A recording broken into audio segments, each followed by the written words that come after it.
Welcome to Atlanta Tarot. This is the tarot forecast for Gemini for the month of July, including late June 2025.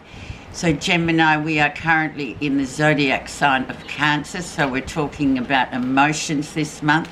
Lots of emotions running free. Can be very stagnant and suffocating, or can be torrential and just overbearing in a way. So you are in your second house of value. So all things that you value, the broad spectrum of values in our life comes under the microscope this 4 weeks. So let's have a look and see where you're going to go with this 4 weeks, Gemini. And we have the Knight of Swords, which is indeed your card. So very much at home there. Knight of Swords is literally expect the unexpected. So let's see what's going to go on for you guys. Be prepared for anything to happen. Be prepared for people to come in out of nowhere and just offer you something, as the Knights often do, come with offers or messages. So, but because it's a Gemini card, I think you'll feel quite cozy with it. You won't be feeling like, oh, what was that? Oh my God, that was just shocking. It's very much mental energy as well, which is Gemini's forte. You're very much into communication, ideas, just exchange of ideas, very good, and you are well aware that things can change on a dime.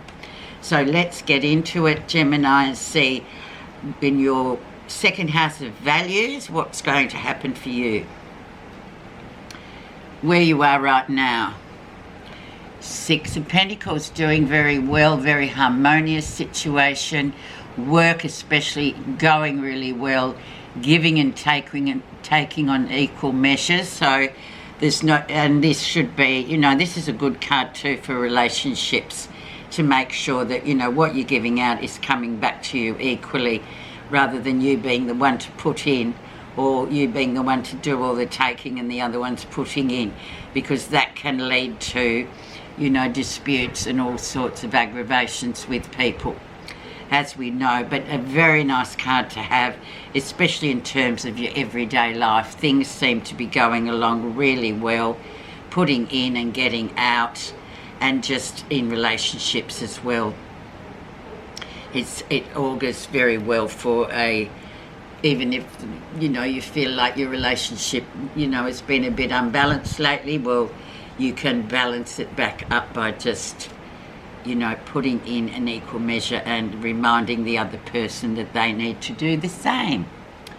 Okay, let's see the influencing card that influenced the Six of Pentacles to come in, and indeed the rest of the reading. And we have the Nine of Pentacles. Beautiful card. So you've got job and money is really good for you so far. Nine of Pentacles is very much completion. It's very independent, especially for the female. And I don't like to, you know, make division, but it's generally a female card. When a female does really well at what she's doing, we still sort of, you know, make that out to be a great thing. Whereas, you know, the males, it's expected.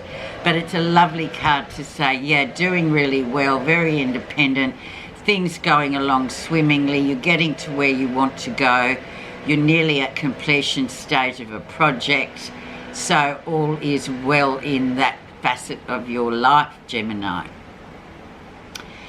Let's go to May, June and see what was going on there, and this is still current today, so it still holds weight.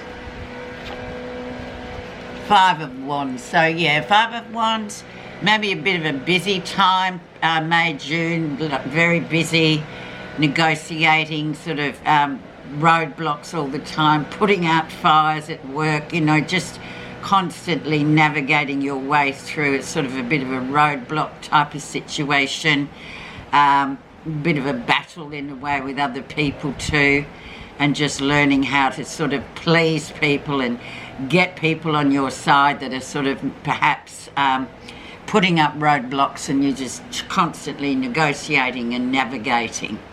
It's a good card though, Five of Wands, to sort of get us to be a lot more sort of sharp about how to negotiate out of sticky situations or with problematic type of people, especially in business or work, whatever you do. So it is, even though it sounds like a bit of a downer card, it's really good to be able to learn to navigate very sharply through whatever gets put up in front of you, because there's no such thing as perfect, really. There's always something, isn't there?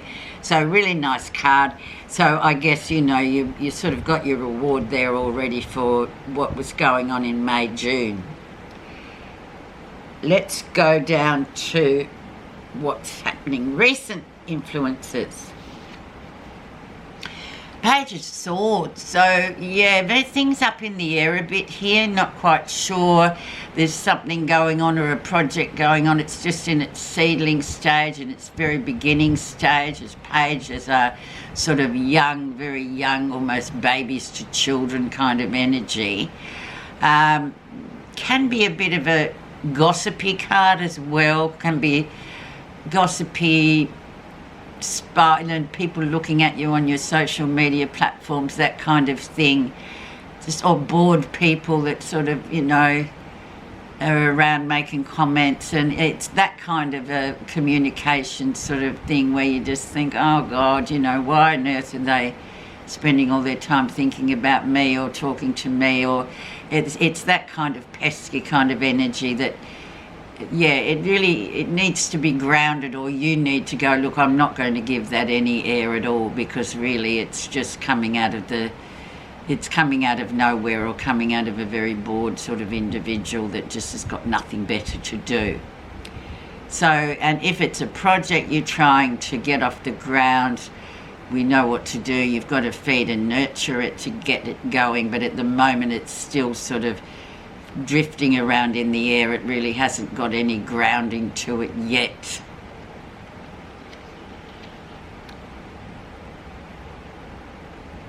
Let's go to the lesson you're learning. The beautiful Empress. So with the Empress, she is the archetypal female. She is the mother card. Some of you may have, just especially being next to the Nine of Pentacles and having this page here, there could be a baby coming through in this next 4 weeks, or a pregnancy that is just been discovered. But basically the Empress is all about abundance and creativity, and it's a great card to get when we're sort of really wanting to have a look at how we're doing in our life in terms of giving out creativity. Very trusted card as well, like the mother, and the mother factor does come into it very strongly. So yeah, could well be some very interesting developments here coming through, Gemini, for you guys, or in your family circle, extended family, or whatever, this next 4 weeks, near future. And we have the Death card. So Death card basically is transformation, transforming yourself, which does take a while to move from one state to another. To usually when we want to move away from things that no longer serve us, and we make that big sort of plan to change things that we do to something that's more acceptable for us, whether you've been in a situation where it's like, oh, it's no longer feasible, and you have to sort of make a lot of sacrifice and effort to get out of it and move into something a lot more sort of stable for you, or something that makes your well-being and your value system suitable to your well-being and value system. And another good analogy of the Death card is winter to spring. And I know some of you in the southern states of Australia are going through winter at the moment, probably wishing it was over already. But however, it will be soon. But transformation is really big here. And then if we're talking about pregnancies, as we've got with these 3 here, it could be then that is a big transformer pregnancy. So for some of you, you'll have to really sort of start transforming yourself for that kind of event to happen, or to sustain that event.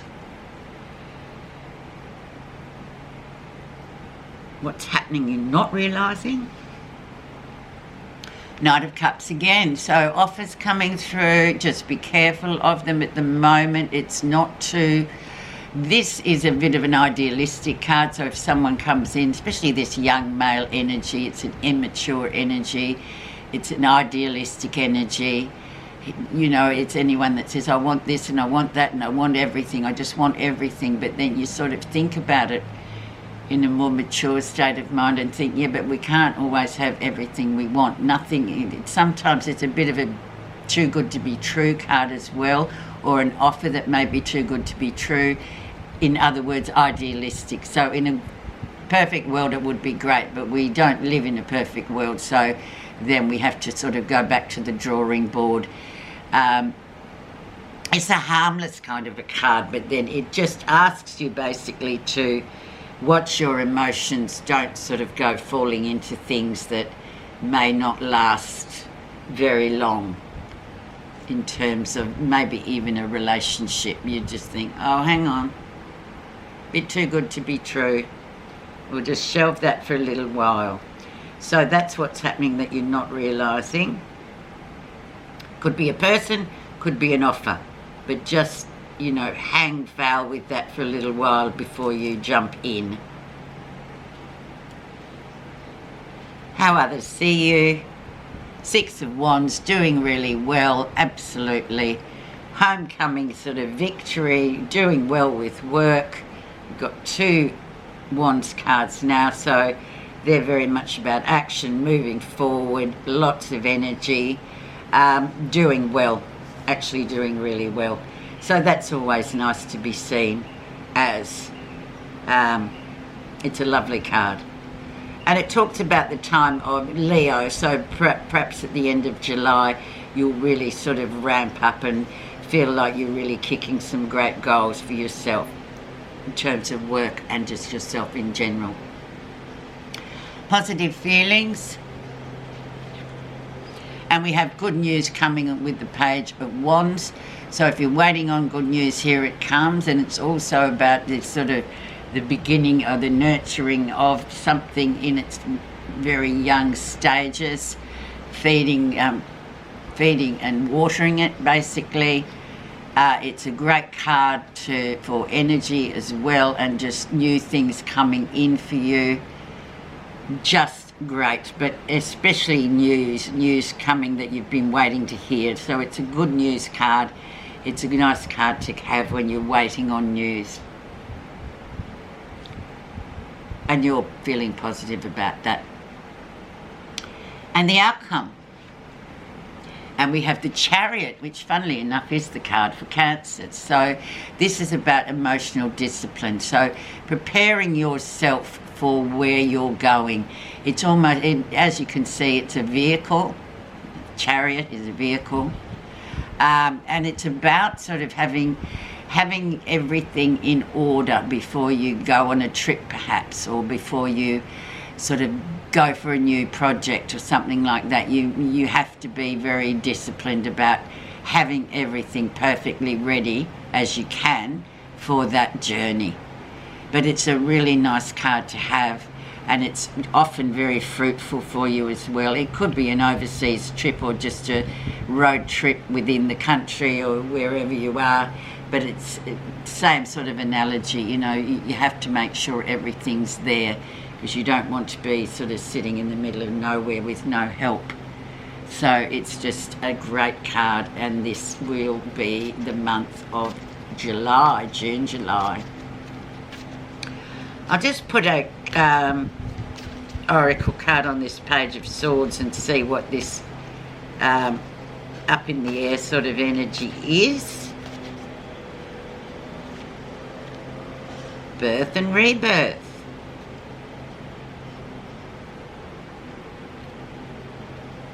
Nice card.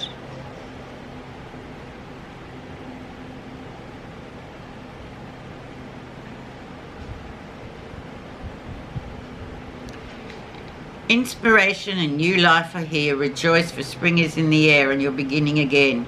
This marker bodes well for any new project, endeavour, relationships or idea to take shape and burst into the world. It also reminds you that anything old or painful can be brought forth or transformed by a new and creative perspective. This marker reminds you that the process leading up to a birth can feel cumbersome, restrictive, painful and never-ending, yet the final shift brings an extraordinary gift of new life, a new vision born of surrender and a total release. Know that you've come far and at a place to celebrate your ideas and all things are new. Beautiful card there.